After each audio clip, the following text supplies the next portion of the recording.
Jai Gurudev. Jai Masters. I thought tonight we would discuss something that should be completely obvious, but it's not.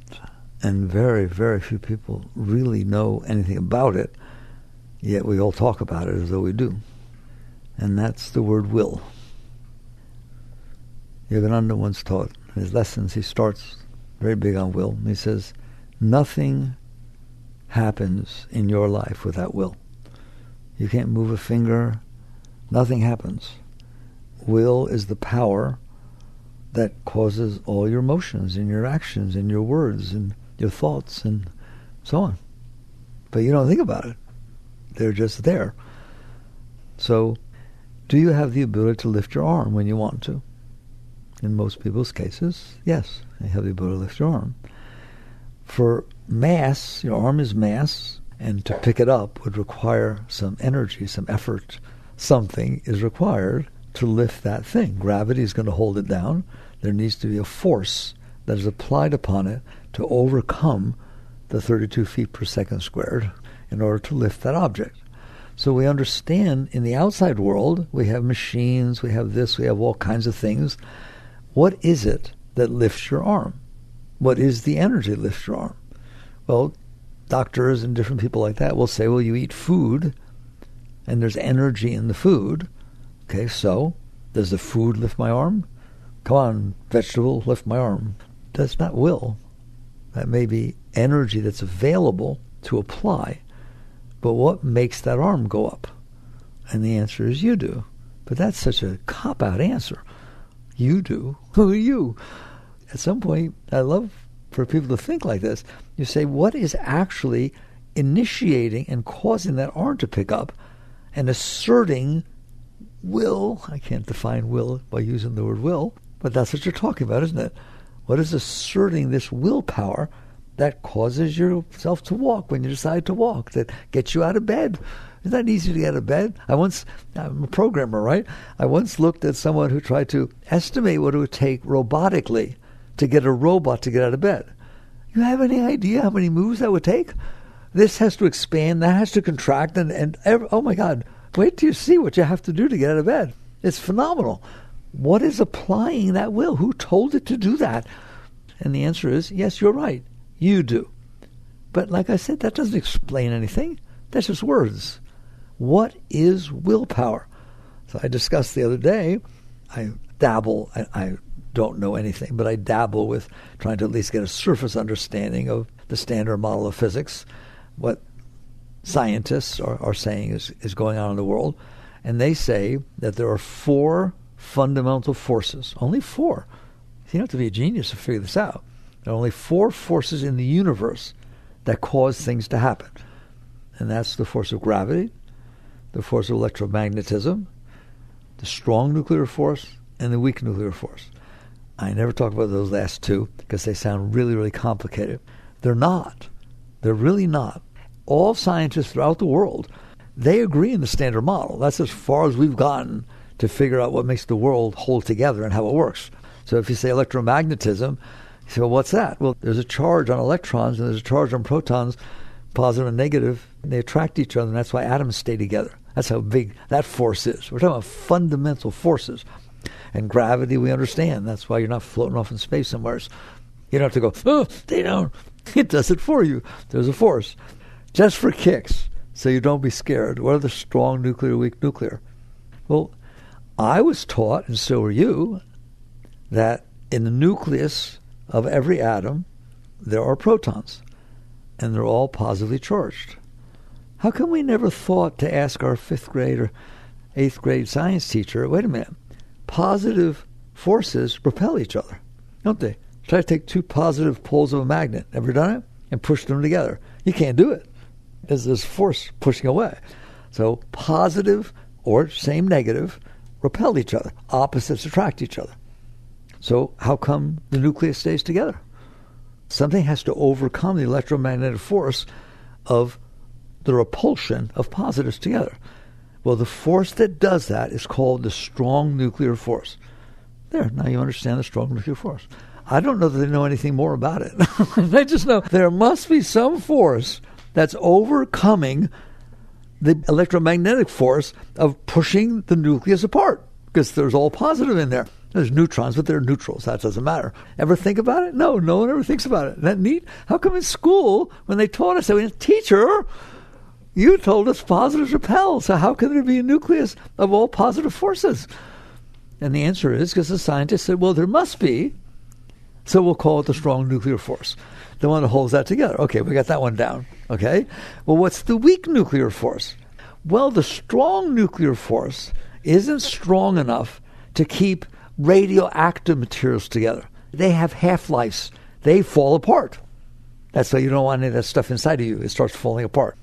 Okay, what force is a little minor force compared to the strong nuclear force, but it must be there because they do decay. We'll call that the weak nuclear force. So you've got electromagnetism, gravity, strong nuclear force, and weak nuclear force. That is what all of science says are the only forces in the universe that are causing all things to be. That's why wind blows. Every single thing comes down to those forces. Really? I just moved my arm.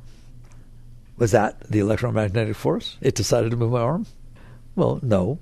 I'm sure there's gravity holding my arm down. There could be electromagnetic repulsions to the air. Who knows? The point is, I tell the thing to move, it moves. Doesn't it? And in fact, if you try to hold it down and I'm stronger than you, it's moving. What did I assert to make that happen? I asserted this force called will, and they don't talk about it. It is literally missing from the standard model of physics, that there are things that move around in this universe, at least here, that are not done by those four fundamental forces. There's this force called will. Now, they have the right to say that that's not a physiological force in the outside world, because it's not. It's not floating around out here. They didn't miss it. But isn't it funny that they picked up their vial and test, and they're doing will all the time to do the thing? Can you willfully make thoughts happen? I'm asking you a question. I can only back my way into will. It's everything, but nobody really talks about it. Can you make a thought go in your mind? Right now, every one of you, I want inside your head, not outside, I want the word hello to be said over and over again in your mind. Did it do it? How did you make it do that? You asserted your will. It wasn't there before you asserted your will. When you stop asserting your will, it's not there. You have this power. Woo! It's like Star Wars or something. I don't know. You have this phenomenon. This is not, it's funny, but it's funny that we don't talk about it. It's funny. You went through school. Pay attention. Use your will. And you didn't say, what's that? I don't have any. Then what made your mouth move? Everything is being done through will. That's what's happening. So at least I'm talking about your will. So you can make thoughts. You theoretically have the ability to make an emotion. Ever fake cry? I don't care how old you were or anything, try to get someone's sympathy. You can make emotions happen. Okay, let's say that somebody hurts you, but you're an ego macho kind of lady, and you're going to show that stuff. But yet it was tearing at you. Can you put on a fake face? Can you put on a fake face? Can you hold your aura together? Can you put a smile on or make yourself cry? What do you use to make that happen? Will. There's one word for it, will. Isn't that neat? Who talks about this? Nobody. Isn't that funny? It's everything. It is causing your ability to move physical objects and overcome gravity. It's causing your ability to control thoughts, emotions, and things on the mental plane, the emotional plane, whatever. It's not physiological, but your will still can control those things, can't it? Wow. Pay attention. Watch it happen. You'll see that take a shower. You're using will every second of your life, aren't you? Both inside and outside. Well, maybe we should talk about will. That seems like a pretty important thing in your life, isn't it? Okay, very good. What is will? Where does it come from? How do you have the right to assert that power, to overcome even weight and mass and the laws of gravity and the laws of electromagnetism? Like I said to you, if you take a magnet and try to push the ends together, they repel each other, right? Not if you're strong enough and it's not that strong a magnet. You can go, there. You overcame the force of electromagnetism. With what? Was that the strong nuclear force that did that? No, I don't think you have control over that. Or the weak, or was it gravity that did that? No.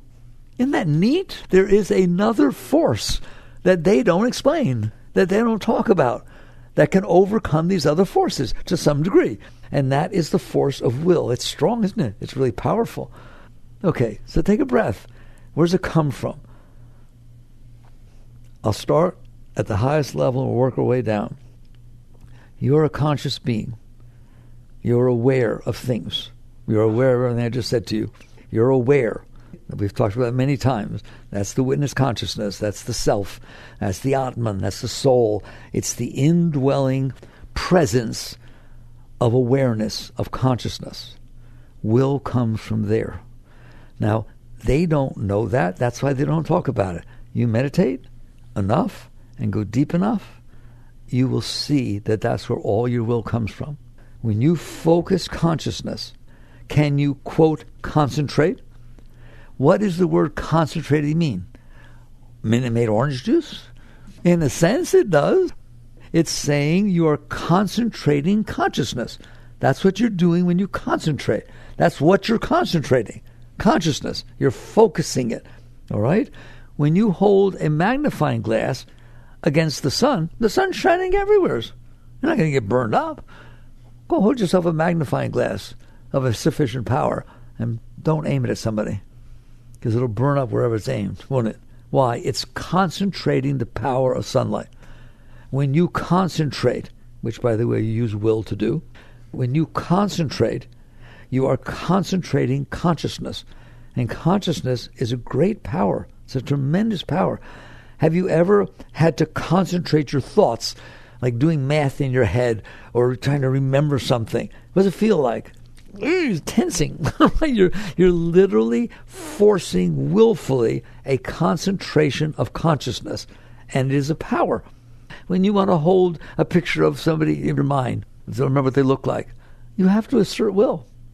And if you don't have to assert will, because it's got ingrained, we'll talk about that later, it got ingrained in your mind and it's coming up by itself and you don't want it to, like your ex, and it keeps showing up, what do? You push it away. Have you ever pushed it away? Have you ever pushed anything away in your mind or your heart? Isn't it neat? You don't talk about it. It's the most important thing you have. The most important thing you have is consciousness. Why? If you're not conscious, there's nothing happening, right? Or if it is, you don't know about it. Consciousness is the most important thing in your life, and I don't have to have a philosophy about it. If there's a whole bunch, I did this in the Untethered Soul, if there's a whole bunch of things in the room, a whole bunch of people in the room and things in the room, it's a party, okay? Take the people away. Are you still there? Are you still aware? Yeah, there's a piano, there's a chair. Take those away. You still aware? Yeah, the room's empty. How do you know? I'm still aware. Take your awareness away. How you doing? Gone. It's over. Awareness is the most important thing you have in your life. There is no life for you with no awareness. Even Helen Keller, they thought she wasn't in there. Remember? She was blind and deaf and all the different senses weren't working. And what they find out? That she had touch. It's a beautiful story. She felt the touch. And eventually they found a means of communication by touching. And she was in there just like you. She's in there using her will and creating thoughts and having emotions. But she just wasn't receiving sight, sound, etc. That neat. Consciousness is everything. If you're not conscious, why bother? In fact, if you're not conscious, there is no world. You don't know about it. There was a great master, Meher Baba, who told it this way.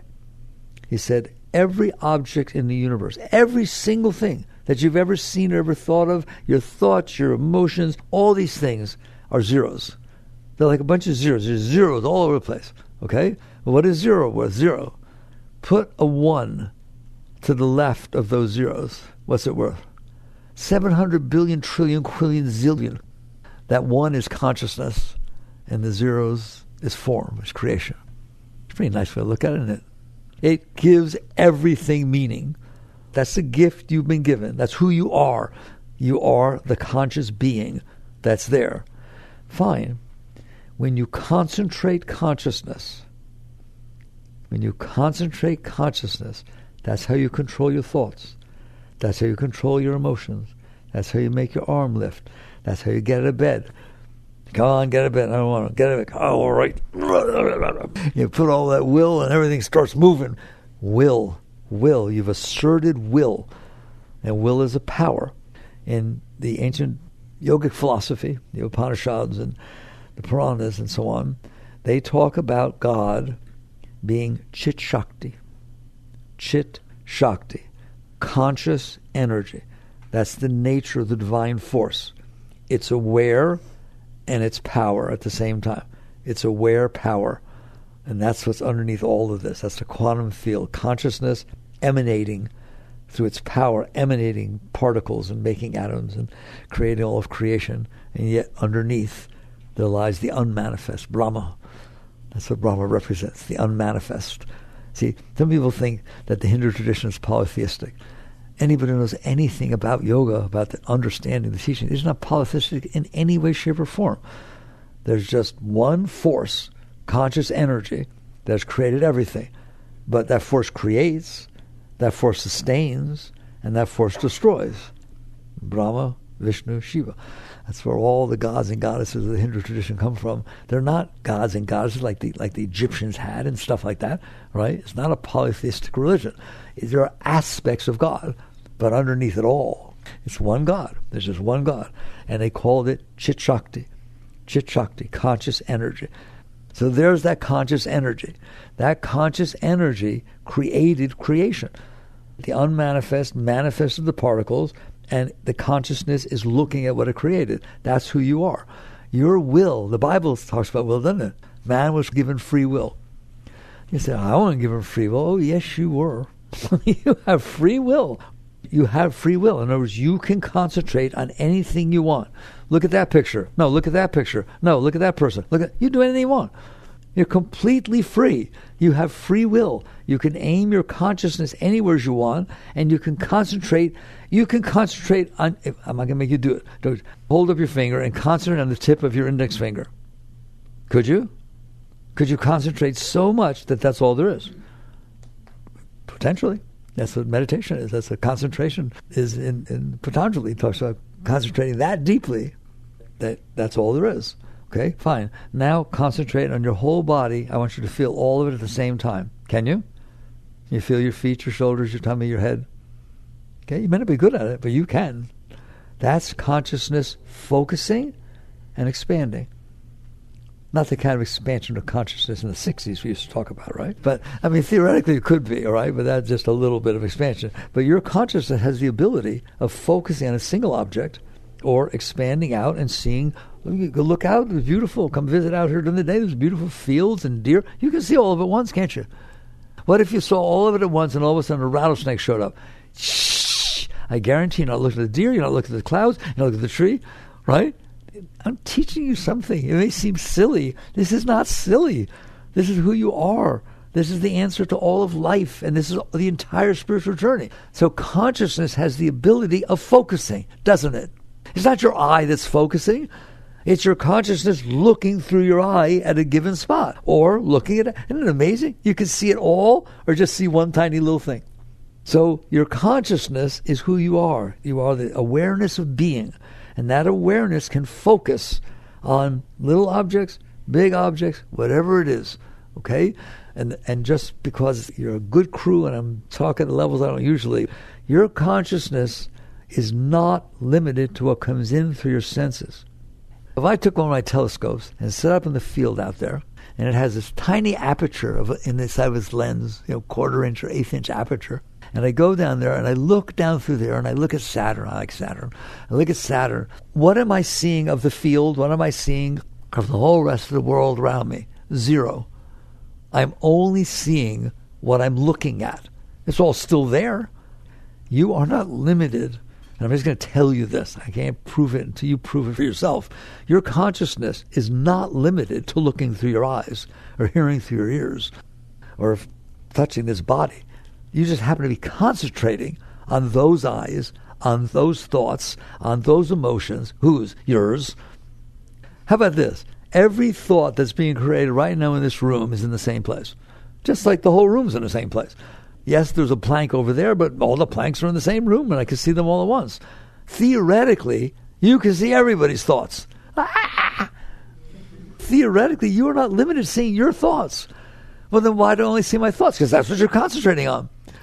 You are completely fixated. If I was so in love with those rings of Saturn that I never came back, I'm looking out there and I'm down there and they're calling me. I don't hear anything because my concentration is completely out there through that lens. It could happen. But if the minute I get pulled away from the lens, then I see what's through my eyes. I see the stuff.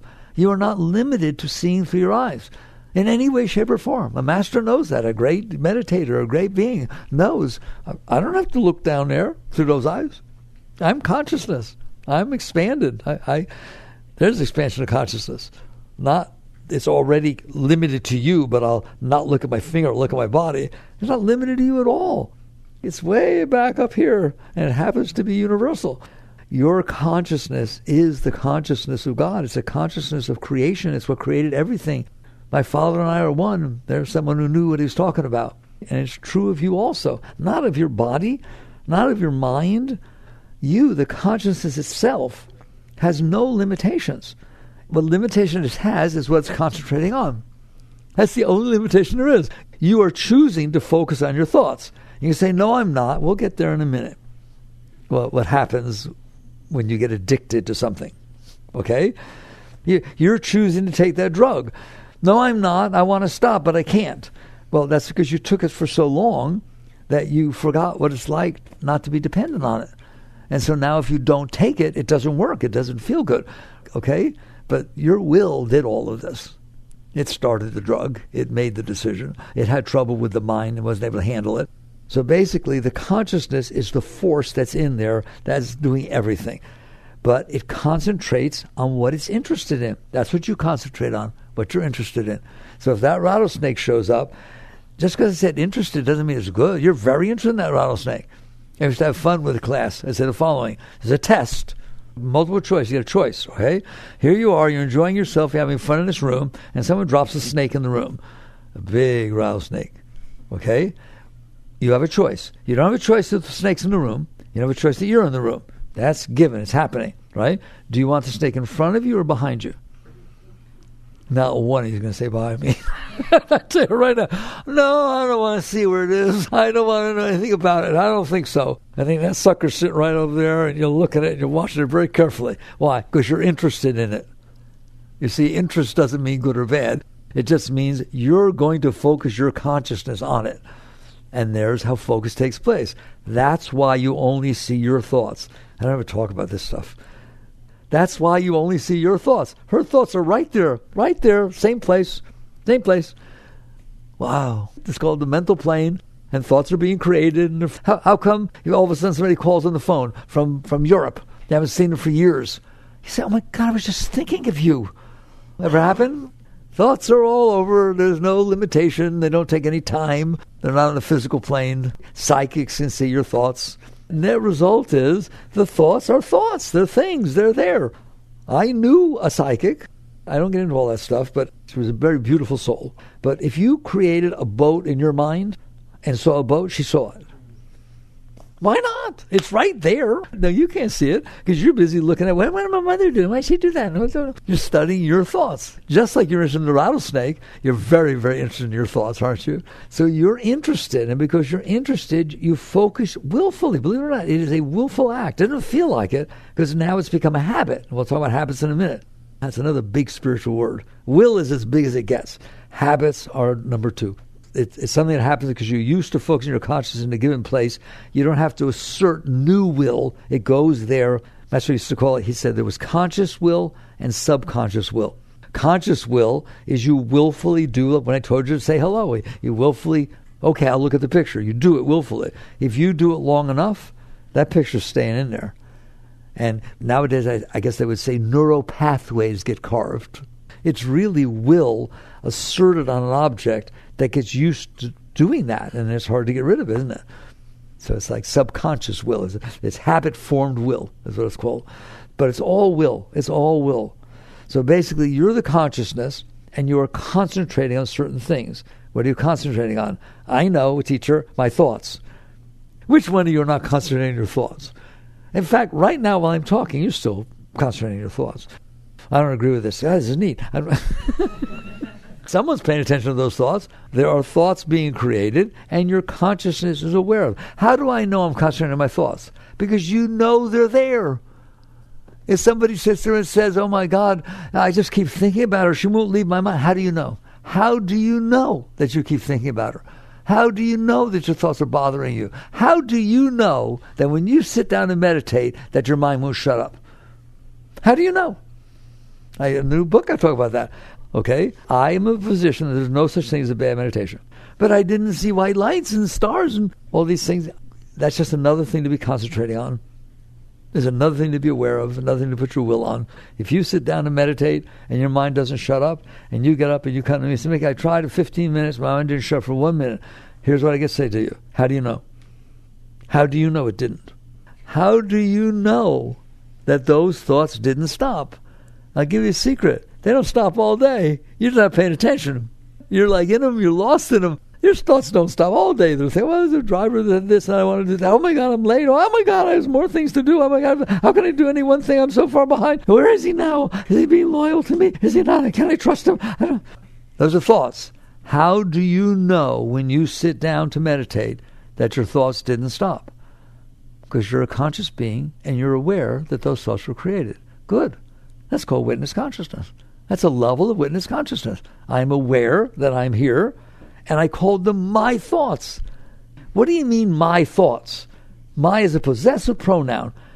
If you say this is my umbrella, I'm not the umbrella. By definition, I'm the one that owns the umbrella. You are sitting there saying, I am not my thoughts. They're over there, and they wouldn't shut up when I wanted them to. Therefore, you're not your thoughts, and you're not your feelings. Oh my God, you hurt my feelings. Whose feelings? But you said hurt my feelings. How do you know? You hurt my feelings. Feelings are things you have. Do they just stay there all the time exactly the same? No, they come and they go and they change. What if I say, oh, I'm so sorry. I'm so sorry. Okay, now my feelings feel better. Who are you? Who's in there? And what's happening is, you in there, the consciousness, is aware of what passes before you. And what passes before you is what comes in from the senses, the thoughts that get created in your mind, and the emotions that you have. The trouble is, you're so interested in those. You listen to me now. There's the rub. You're so interested in your thoughts. You're so interested in your emotions. And you're so interested in what comes into your senses that you lose the sense of self. You project your concentration on those objects so much that you're down here instead of back here watching them. I see a car driving by. That's fine. You can see a car driving by. Who sees the car? I do. I want that car. I wish I had a car like that. Oh my God. No, that's the kind of car that my brother died in. It was years ago, but I don't want to see that car. What is that? The car caused thoughts. Are you interested in those thoughts? Oh yeah. Oh yeah. How interested? You could get lost in them, couldn't you? You do all the time. All of a sudden, they are who you are. You are your thought. Most people think they are their thoughts. If all of a sudden your thoughts are saying, oh, I like her. Oh my God, she's beautiful. Oh my God, if I could go out with her, that'd be so beautiful. What is that? That's me. No, it's not. They're thoughts. They're just like any other thought. A thought is a thought. A cloud is a cloud. A thought is a thought. An emotion is an emotion. They're things in the universe. On the physical universe, but on the mental plane, emotional plane. How do you know they're happening? Because I'm aware, I'm conscious. Is it the same consciousness that's aware you're having nice thoughts and aware you're having not nice thoughts? When you feel good, you know you feel good. When you feel bad, you know you feel bad. Is it the same you that knows that? Of course it is. There's just one of you in there. This is will. When consciousness focuses on an object of consciousness, how does it do that? By concentrating. I said focuses. What does that mean, focuses? I was focusing my sight through the little aperture of my telescope. I was focusing my sight on the window, on the picture. I was focusing my sight on the whole room. It's pretty fluid, isn't it? God, sit with it for a second. It's so easy for you, you don't even think about it. You can concentrate and expand, and you go, oh my God.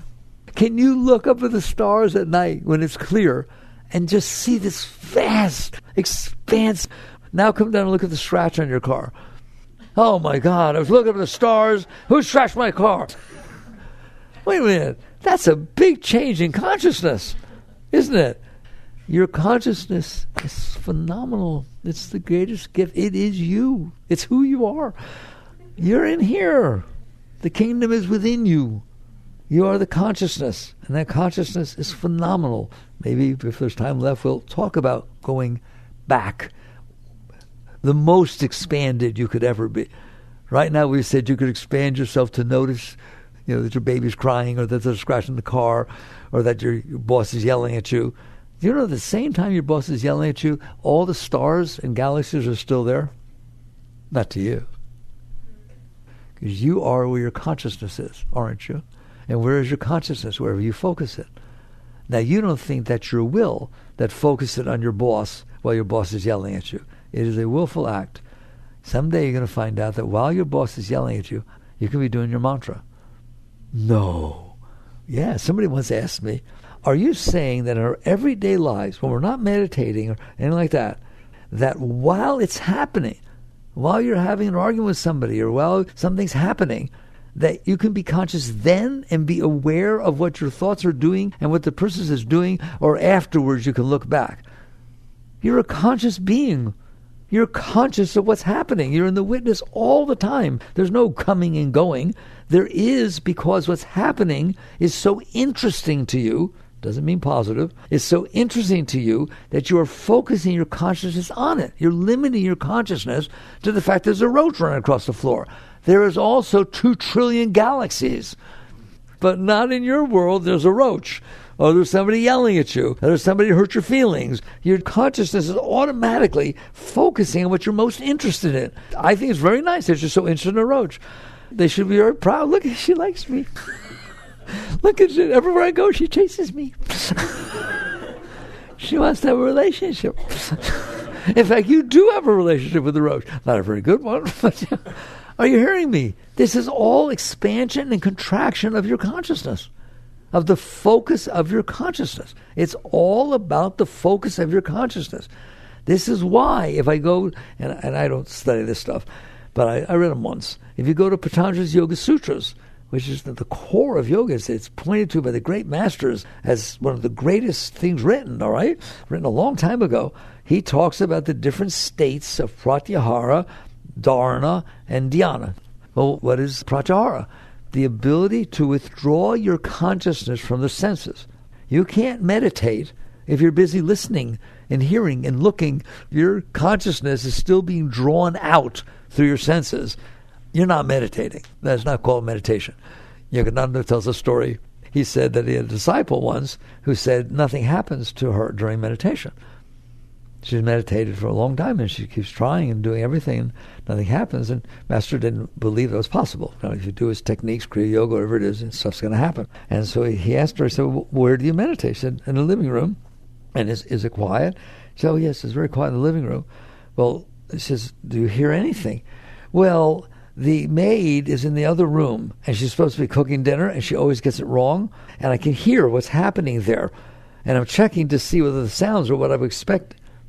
Well, that's not meditating, okay? Because you haven't performed pratyahara. You haven't withdrawn your consciousness from the physical senses. You're still out here listening to it, picking it up, all right? So the first is the withdrawal of your awareness, of your consciousness from the physical senses. Can you do that? You do it a lot of times. You know when you do it? When someone you really love a real lot hugs you, you go bye-bye. Okay, there'll be special moments that are so beautiful. You don't hear anything. You just close your eyes and you go inside, and there's just beautiful energy flowing inside, and you don't hear nothing. It can happen with a beautiful sunset. It can happen with all kinds of things. It can happen because you got so scared, and then you went into a state of panic inside, and somebody's calling your name, and you don't hear it. Can it happen? So you all can do pratyahara, not willfully. That's the difference. But it can happen sometimes. So the ability for consciousness, usually you do it by concentrating on something else other than your senses. Like I said, you feel love, or there's a beautiful feeling inside. So your consciousness gets drawn into that, and then you don't hear anything, see anything. Doesn't matter. You're gone. You're bye-bye. It's not a bad place to go, is it? Don't be afraid. Okay? And so basically, that is what they meant by pratyahara. You withdraw your senses. Then what's the second stage? Dharana. Well, what's dharana? Concentration. Well, I thought pratyahara was concentration. No, pratyahara was concentrating on something other than your physical senses. If you can sit there and concentrate so that you're not picking up your physical senses. And you know, I kind of have to tell you, is it possible that you could go into a state at night, lying in your little meditation bed, we'll call it that, horizontal meditation position. There is such a thing. What's it called? Shavasana, okay? That's the totally relaxing after asanas. So you go in there at night and you practice Shavasana. And is it possible that someone could come into your room and walk around your room and talk to you and you don't hear a single thing, nothing, you don't even wake up, you didn't even know they were there? Not only is it possible, you go there all the time. That is pratyahara.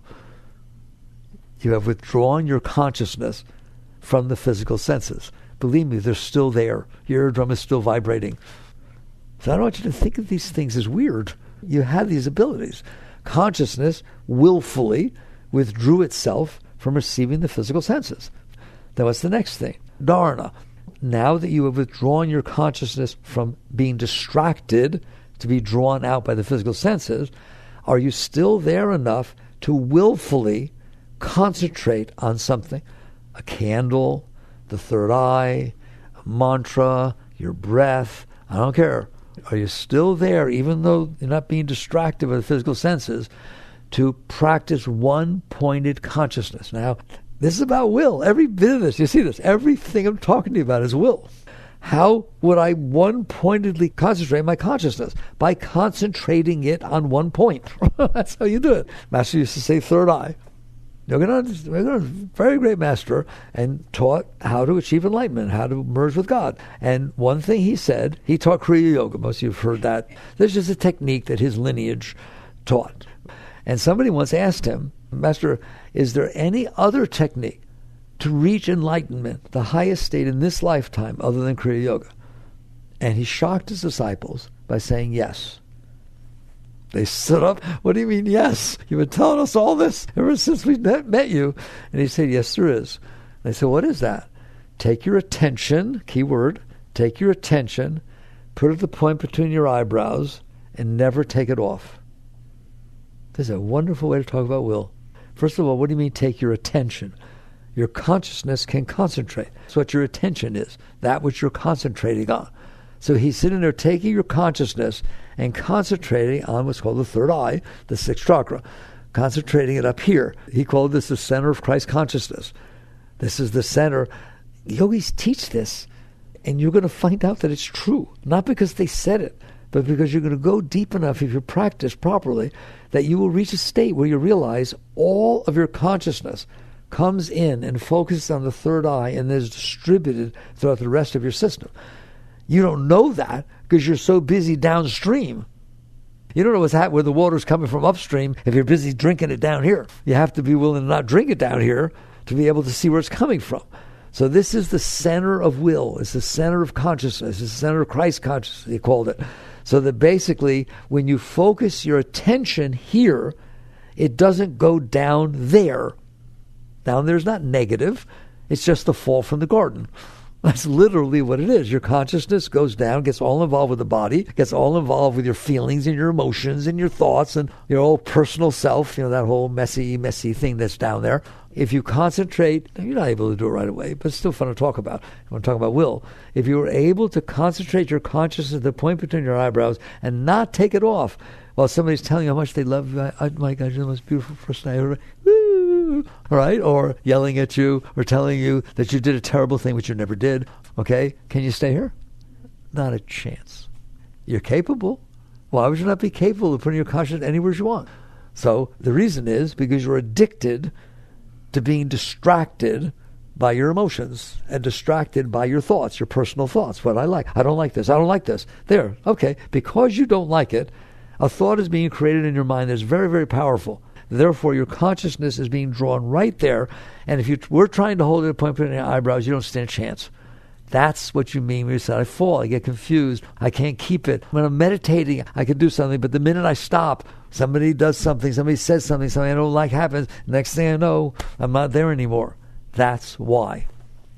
Because you're more interested in your thoughts than you are the point between your eyebrows.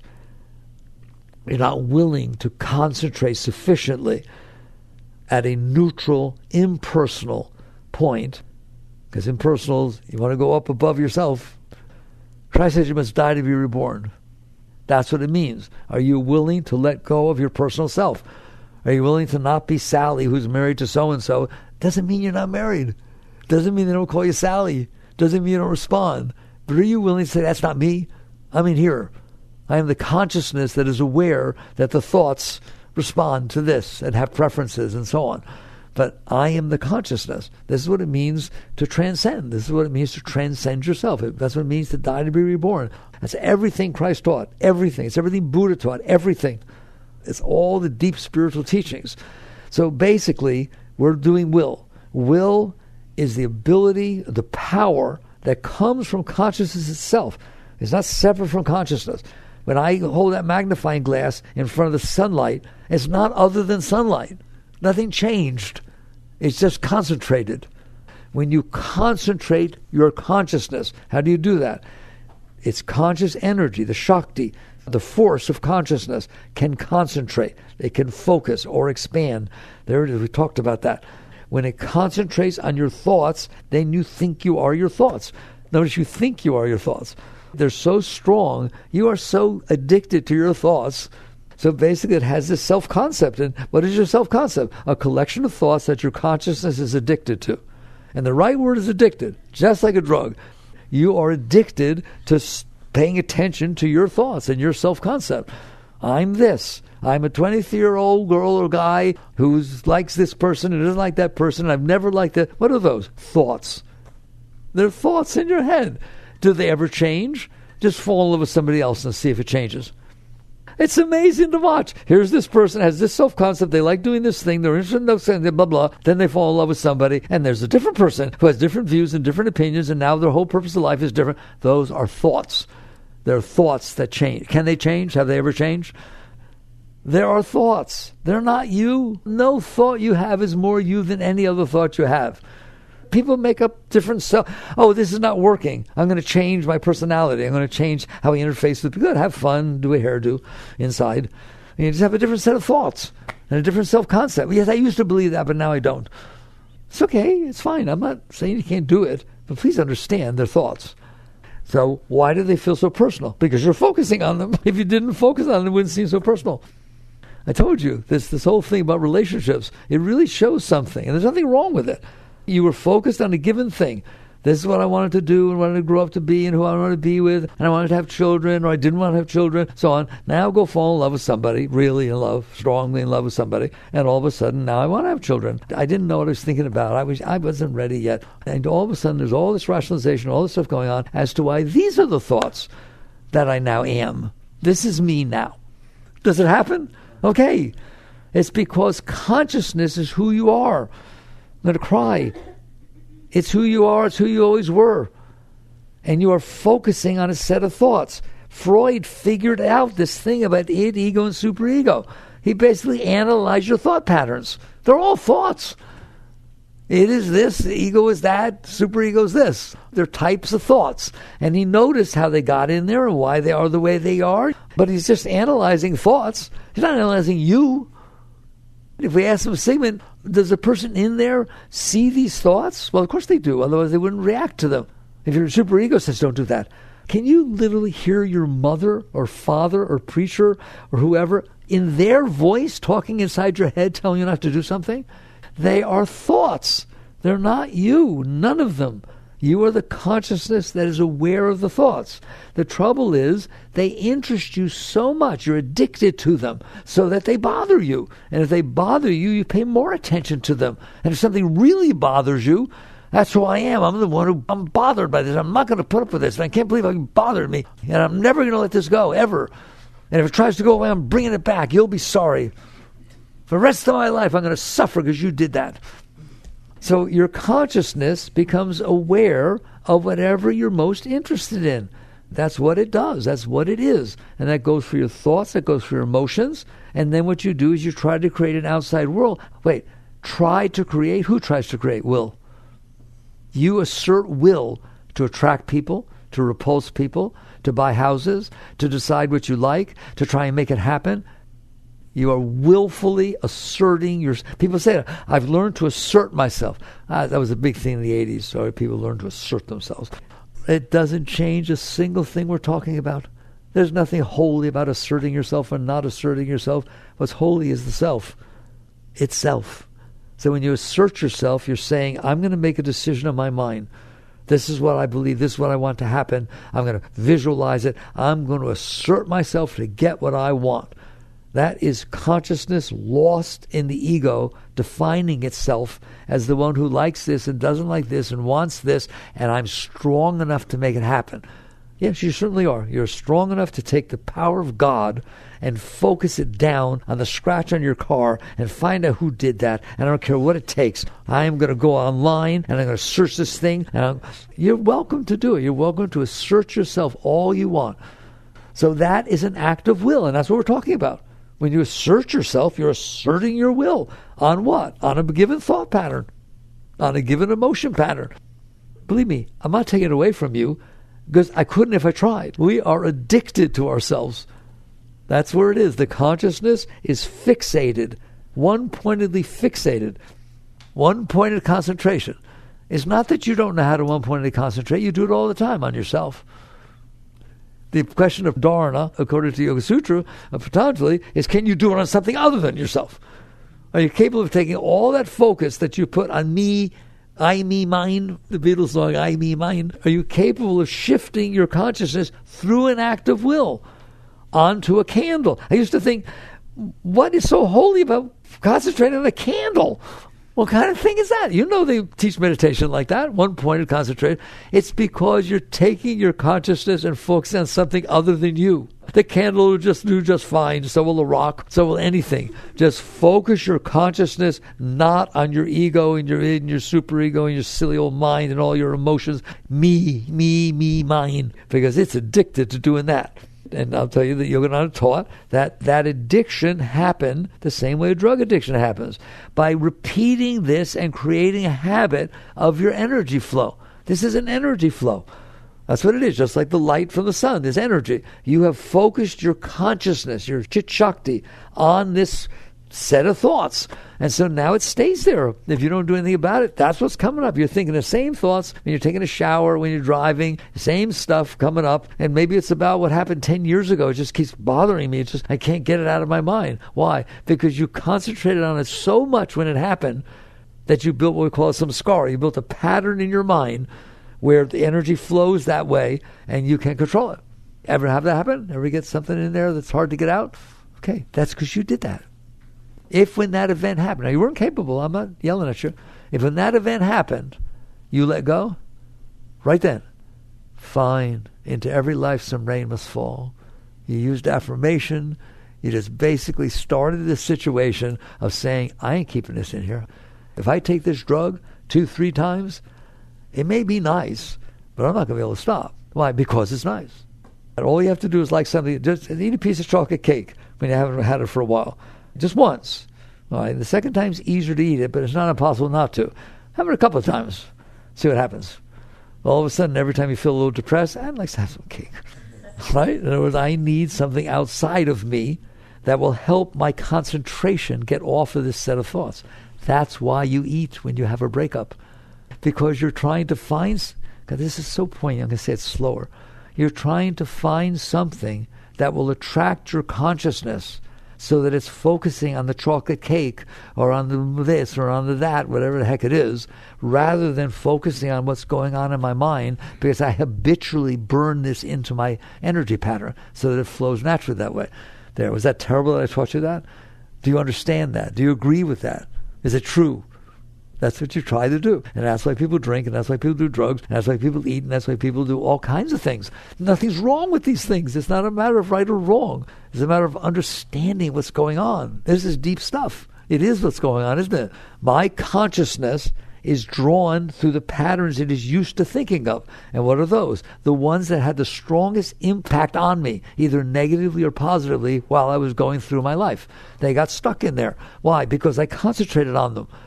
Concentration is a powerful thing. If you concentrate on something, It's going to get ingrained. They say neural pathway. That's fine. That's just brain. It's more than brain, right? It's the entire energy flow from God down.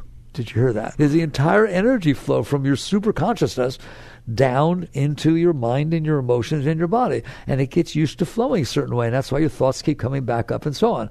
If you learn to what I call letting go, you know I teach that all the time, an event takes place, it doesn't feel comfortable, or it does feel comfortable. Careful.